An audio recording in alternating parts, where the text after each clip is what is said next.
சென்னையில் கணவன் மனைவி என கூறி வாடகைக்கு வீடு எடுத்து தங்கியிருந்த காதலன் காதலி மர்மமான முறையில் உயிரிழந்த சம்பவம் அதிர்ச்சியை ஏற்படுத்தியுள்ளது.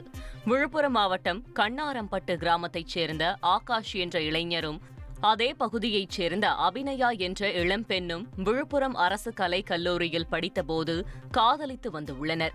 சென்னைக்கு வந்த இருவரும் கணவன் மனைவி என கூறி பெரம்பூர் ராஜீவ்காந்தி நகரில் வாடகைக்கு வீடு எடுத்து தங்கியிருந்தனர்.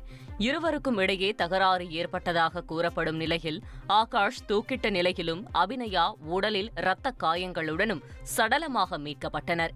தாலி கயிறுலாம் கட்டின்னு இருந்தா 2 பேரும் கல்யாணம் பண்ணி தான் வந்தாங்களே. கல்யாணம் ஆயிடுச்சுக்கா 1 வருஷம் ஆகுது எங்களுக்கு கல்யாணம் ஆகி அப்படின்னு சொன்னாங்க. அதனால தான் சரி இந்த வீடு காலியாக இருக்குது, இந்த வீட்டுக்கு போங்க அப்படின்ட்டு சொன்னாங்க. வீட்டில் நல்லா தான் இருந்தாங்க 1 வாரம். என்னான்னு தெரில, நேற்று 7:15 ரொம்ப போஸாக கதவு தட்டிக்கினே இருந்தேன். திறக்காததுனால எனக்கு டவுட் வந்து தான் நான் ஜன்னலில் டார்ச் வச்சு பார்க்கும்போது லைட்டெல்லாம் ஆஃப் பண்ணிவிட்டு அந்த பையன் மட்டும் தூக்க மாட்டேன்னு முட்டி போட்டுக்கினே தூங்கினே இருந்தான். கதவை உடச்சி உள்ளே போகும்போது காலாண்ட ஏதோ தடுப்படுற மாதிரி இருக்குதுன்ட்டு டார்ச் வச்சு பார்த்தா அந்த பொண்ணு முகம்லாம் வாயெல்லாம் ரத்தம் ஃபுல்லாக காஞ்சி போய்ட்டு ஃபுல்லாக எறும்பு முடிச்சுன்னு இருந்துச்சு. அப்போ தான் பார்த்துட்டு நாங்கள் அழுதுமே கத்தணுமே.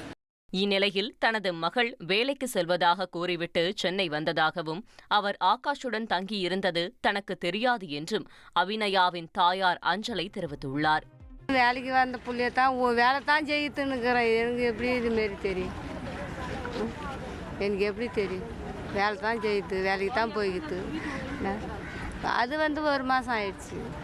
டெய்லிக்கும் ஓடுபானா வீட்டில் போகணும். ஆனால் இது இன்னும் கூட இருக்கிற மாரி எங்கள் கிட்ட காட்டிக்கல.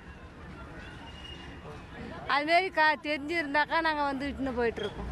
அபிநயாவின் உடலில் காயங்கள் இருப்பதால் பிரேத பரிசோதனைக்கு பிறகே முழு விவரங்கள் தெரியவரும் என்று போலீசார் தெரிவித்துள்ளனர்.